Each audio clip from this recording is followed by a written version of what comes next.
Bonjour à tous, j'espère que vous allez bien. Bienvenue dans cette première vidéo du mois de février. Donc c'est la première vidéo que je sors après les 31 vidéos du mois de janvier. Si vous ne l'avez pas vu, mercredi je vous ai sorti une vidéo un peu bilan de ce mois de janvier où je revenais sur du coup les 31 vidéos, les nouvelles personnes qui nous ont rejoints et où je vous pose pas mal de questions d'ailleurs pour toutes les vidéos qui vont arriver au mois de février et après. Donc si vous ne l'avez pas vue, n'hésitez pas à aller la voir parce que je vous pose pas mal de questions dedans. Aujourd'hui, c'est vous qui me posez des questions parce qu'on se retrouve dans une vidéo FAQ. Je vous en avais parlé dans une des vidéos du mois de janvier, mais je vous avais dit que je voulais sortir une vidéo FAQ. Donc c'est chose faite, on se retrouve aujourd'hui pour ça et donc dans cette vidéo, je réponds à toutes les questions que j'ai reçues en commentaire pendant ce mois de janvier. Donc écoutez, on va pas attendre plus longtemps et on est parti avec la première question qui est « Quel âge as-tu » Alors j'ai 26 ans. Voilà, donc je sais pas quel âge vous me donniez, si vous me donnez plus jeune ou plus âgé, mais j'ai 26 ans. Et oui, je sais, je suis toujours à l'école. Écoutez, c'est comme ça. Que penses-tu faire à l'issue de l'obtention de ton diplôme? Donc pour ceux qui ne le savent pas, je suis aux Beaux-Arts et cette année, je passe mon master, donc j'aurai terminé mes études aux Beaux-Arts et donc à l'issue de ce diplôme, ça va dépendre de beaucoup de choses. Initialement, j'avais prévu de passer le CAPES pour être enseignante en histoire de l'art parce que c'est quelque chose qui me passionne et que j'adore expliquer les choses, etc. Donc je voulais être enseignante en histoire de l'art et passer le CAPES pour enseigner au début en lycée et ensuite en école supérieure, genre Beaux-Arts ou école privée. Mais le plan de base c'était d'être enseignante en histoire de l'art et notamment à l'étranger parce qu'il y a les lycées français à l'étranger, donc je voulais être enseignante en histoire de l'art à l'étranger. Mais j'aimerais par exemple travailler sur d'autres projets, pourquoi pas sur YouTube à plein temps, etc. Si je vois que ça prend et que ça fonctionne, je pense que ça sera mon projet principal. Donc si demain cette chaîne YouTube prend, je me mettrai dessus à plein temps parce que je préférerais faire ça. Ça me passionne beaucoup plus, mais pourquoi pas l'enseignement, voilà. Quel est ton artiste préféré? C'est un peu large, on va dire, parce qu'il y a beaucoup de choses que j'adore et que je préfère. Je m'intéresse à beaucoup de choses depuis toujours. Je m'inspire de beaucoup de choses depuis toujours. Donc, je vais vous donner un peu plusieurs artistes et plusieurs branches qui m'intéressent parce qu'il n'y a pas une seule branche qui m'intéresse. Donc, je vais vous faire un petit peu une liste avec, je vous mettrai l'Instagram, etc. en barre d'infos si ça vous intéresse. Mais voilà. Mais je peux pas vous citer une seule personne. Je vais vous citer un peu mes trucs préférés dans chaque domaine que j'adore. Et voilà. Alors, en histoire de l'art, on va dire en peinture. Mon artiste préféré de tous les temps, mon peintre préféré de tous les temps, c'est Lautrec, Henri de Toulouse-Lautrec, qui est mon peintre préféré depuis toujours et pour toujours. J'adore les couleurs qu'il utilise, j'adore ses compositions,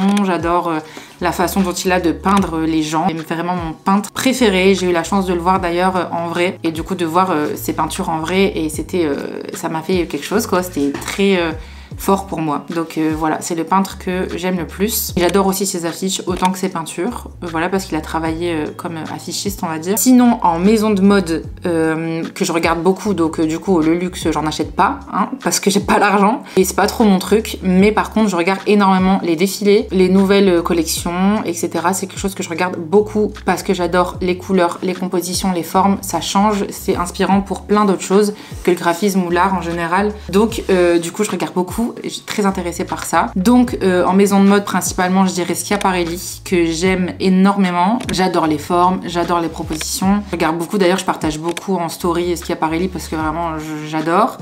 Sinon un peu plus kitsch, mais on va dire pour le côté kitsch et chargé, Gucci, parce que ça franchement aussi j'adore pour le côté très kitsch. C'est pas mon style mais j'adore pour le côté kitsch, coloré, etc. Et sinon un peu plus soft, je dirais Miu Miu. J'aime beaucoup aussi les formes, etc. Les teintes, les textures, donc voilà. Un compte Instagram aussi que je peux vous recommander, c'est Eclectic Territory, qui est un compte Instagram en fait avec plein de photos d'architecture, de photographie, etc. Enfin plein de trucs inspirants qui me donnent plein d'idées, donc je regarde souvent parce que ça me donne plein d'idées, ça m'inspire beaucoup. Je regarde aussi les tatoueurs, pour en citer qu'une, Domi Sullivan, je crois que c'est ça si je me trompe pas, qui est une meuf, une tatoueuse qui habite à Brighton en Angleterre.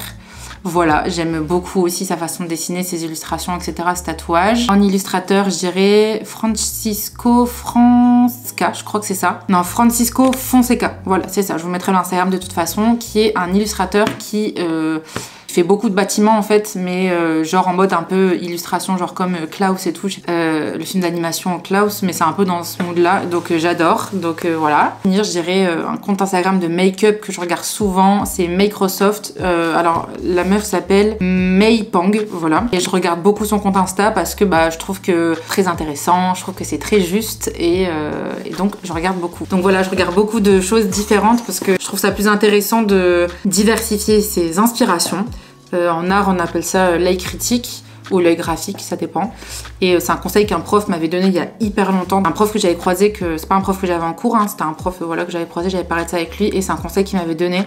Et je trouve que c'est le meilleur conseil qu'on puisse donner, c'est que si vous faites quelque chose de créatif, même si vous êtes cuisinier, etc., peu importe quand vous êtes dans un métier qui est un peu créatif, franchement, regardez tout. Pas que un truc dans votre domaine, regardez tout parce qu'on trouve l'inspiration partout. C'est important de regarder la vie et de regarder les choses avec un regard différent. Et voilà, je vous mettrai de toute façon tous les comptes Insta et les noms que j'ai cités en barre d'infos. J'avais adoré la vidéo que tu avais faite sur ta skincare routine. Est-ce que tu as prévu de faire un update? Bah écoutez, à vous de me le dire. Si vous voulez que je fasse un update, je vous en fais un. Dites-le moi en commentaire. En plus, comme vous voyez sur mon menton, en ce moment je stresse, donc j'ai un max de boutons. Donc là, j'ai changé ma skincare et j'ai repris une skincare vraiment très cadrée, on va dire, pour essayer de faire en sorte que ça va mieux, parce que là, quand même, c'est un peu la cata. Donc si ça vous intéresse, dites-moi en commentaire et je vous ferai une vidéo update skincare, voilà. Est-ce que tu as toujours vécu à Lille? Alors j'habite pas à Lille, j'habite dans la métropole lilloise, mais sinon j'ai toujours vécu dans le Nord. Je suis née dans le Nord, donc je suis une vraie ch'ti, et j'ai toujours vécu dans le Nord, voilà. Tu as toujours voulu faire un métier dans le domaine de l'art? Oui et non, j'ai toujours voulu faire un métier dans la création, toujours voulu créer quelque chose ou partager quelque chose.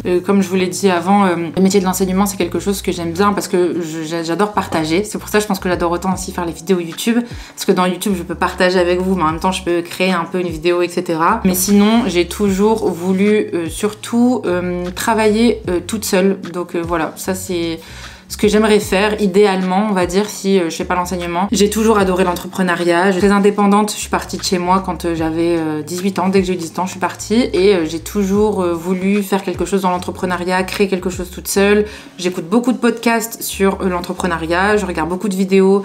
J'adore regarder et m'intéresser aux personnes qui sont parties de rien et voir comment ils ont tout développé, ou les personnes qui avaient justement déjà un background et qui ont développé quelque chose. Et voilà, j'écoute beaucoup de podcasts sur ça, enfin sur l'expérience des gens quand ils ont créé un business, etc. Les échecs qu'ils ont eu, comment ils ont rebondi, les erreurs qu'ils ont faites et les leçons qu'ils en ont tirées. Voilà, c'est quelque chose qui me passionne depuis toujours. Donc je dirais que j'ai toujours voulu en tout cas faire un métier où j'ai l'impression d'aider ou de créer quelque chose. Voilà. À part l'art, est-ce qu'il y a autre chose qui te passionne? Si oui, pourquoi? Et sinon, pourquoi l'art te passionne autant? Alors, pourquoi l'art me passionne autant? Je sais pas, mais en tout cas, je sais que la création, on va dire, tout ce qui est créatif, etc., parce que comme vous l'avez vu dans la question juste avant, c'est pas que l'art, l'histoire de l'art qui m'intéresse, c'est tout, c'est l'histoire du monde, enfin l'histoire du côté histoire, quoi, la matière qu'on a en cours, l'artisanat, la mode, l'illustration, le graphisme, enfin c'est tout ce qui en fait englobe la création, même la cuisine, etc. Par exemple, c'est des choses qui me passionnent depuis toujours. Je sais que quand j'étais petite, j'adorais regarder les gens travailler, genre les bouchers, les boulangers, etc. Voilà, je pense que tout ce qui est un peu fabrication, création, genre projet qui démarre et qui se crée, etc. c'est quelque chose qui me passionne depuis petite. Et j'ai toujours été un petit peu créative, j'ai toujours eu plein d'idées qui faisaient dans ma tête, etc. Un peu dans mon monde, quoi, depuis que je suis petite. Donc voilà, je pense que c'est un truc un peu, je sais pas, un truc que j'ai depuis que je suis petite. Je pense que ça vient du fait que mon père est ouvrier et que je l'ai beaucoup regardé bosser avec ses mains. Il est très passionné de son métier, mon père. Et du coup, je pense qu'il m'a un peu transmis ça. Et voilà. Et sinon, du coup, est-ce qu'il y a quelque chose d'autre qui me passionne? Je pense que, comme je vous l'ai dit avant, tout ce qui est entrepreneuriat, business, etc., c'est quelque chose que j'adore. Enfin, en tout cas, c'est vraiment un sujet que j'écoute quotidiennement, que je regarde quotidiennement. C'est un truc qui me passionne. Voilà, c'est une partie de la vie et du travail que j'adore et que j'adorerais faire et développer. J'adorerais développer mon propre business, travailler seule, être mon propre patron. Voilà, j'adorerais ça. Et sinon, en dehors de ça et du coup de mes études d'art, je dirais peut-être la cuisine. Adorer faire genre l'école hôtelière et faire aussi pourquoi pas une carrière dans la cuisine, c'est quelque chose que j'adore. Donc voilà, je dirais entrepreneuriat, art et cuisine. Comment est-ce que tu t'étais organisée pour préparer toutes tes vidéos à l'avance? Donc en parlant des vidéos de janvier. Alors pour les vidéos de janvier, vu que j'ai sorti une vidéo par jour tous les jours et qu'en plus j'ai cours et que le mois de janvier c'est un mois de partiel, j'ai dû préparer ça à l'avance. Donc ce que j'ai fait, c'est que je m'étais posée 2 mois avant. Donc j'ai eu l'idée en fait au mois de septembre de faire ce mois de vidéo, mais je savais pas si c'était envisageable. Et à partir du mois d'octobre, j'ai commencé vraiment à me poser sur les idées de vidéos, sur ce que je pourrais faire, etc. Je vais vous montrer. Mais en fait, pour m'organiser, j'ai fait un planning. Donc voilà, un planning comme ça. Au début, j'ai fait une liste avec toutes les idées de vidéos que je voulais faire et que je pourrais ou pas faire. J'ai fait un planning sur mon ordi, je l'ai imprimé et j'ai calé toutes les idées de vidéos que j'avais. Et après, j'ai organisé mes semaines. Vous savez, j'ai un petit planeur où j'organise toutes mes semaines. Et donc, je calais en fait les moments de tournage et les moments où je pouvais monter les vidéos à l'avance sur le mois de novembre et décembre. Il y avait un peu moins de 10 vidéos que j'avais pas faites et que je devais faire au mois de janvier. Et donc, au mois de janvier, j'ai fait la même chose. Dès que j'avais du temps, je calais un truc de tournage et je la montais soit dans la nuit, soit dans la journée quand j'avais le temps. Et voilà, j'ai un peu fait Tetris depuis le mois de novembre jusqu'à fin janvier pour finir ces 31 vidéos. Parce que je suis toute seule à penser les idées, tourner les vidéos, les monter, faire les miniatures et tout. C'est une organisation assez rodée quoi, voilà. Comment est-ce que tu te projettes l'année prochaine? Alors, comment est-ce que je me projette l'année prochaine? Déjà, si cette année j'ai mon diplôme, l'année prochaine j'aimerais partir à l'étranger. L'année prochaine j'aimerais vraiment partir à l'étranger.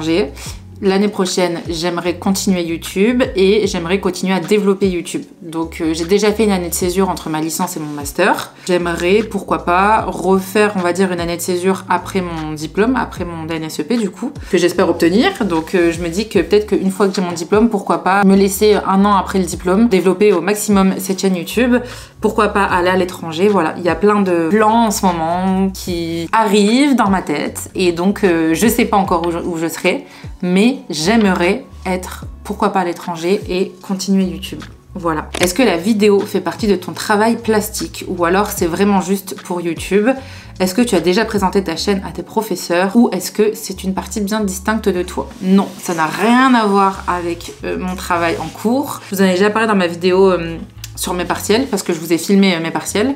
Donc si ça vous intéresse, je vous mets la vidéo dans le petit i et en barre d'infos. Mais dans la vidéo de mes partiels, justement, je vous parle de mon travail perso et de mon travail à l'école et c'est 2 choses distinctes parce que quand vous êtes étudiant aux Beaux-Arts, en tout cas moi dans mon école c'est comme ça. En art contemporain, c'est pas du tout la même chose que ce qu'on se fait des Beaux-Arts. D'ailleurs, je vais vous faire une vidéo, je pense, parce qu'on me l'a déjà demandé plusieurs fois sur les Beaux-Arts. Mais pas du tout la même approche qu'un travail personnel et voilà. Le travail que je fais à l'école, c'est vraiment un travail que je fais juste pour l'école, c'est vraiment un travail de recherche, on va dire, plastique. YouTube, c'est personnel, c'est mon kiff, c'est beaucoup plus libre, je fais un peu ce que je veux, je regarde un peu vos commentaires et après, je fais des vidéos, j'essaie de faire plein de trucs dès que j'ai une idée. Je le tourne, je le monte et je le poste. Et voilà, ça n'a rien à voir avec l'école. Et d'ailleurs, je pense que c'est pour ça que je m'éclate autant, parce que ça n'a rien à voir avec l'école. Mais du coup, non, j'ai jamais parlé de mes vidéos sur YouTube. À l'école, je fais pas de vidéos, j'en faisais en première année, mais j'ai pas choisi vidéo pour la suite de mes ateliers.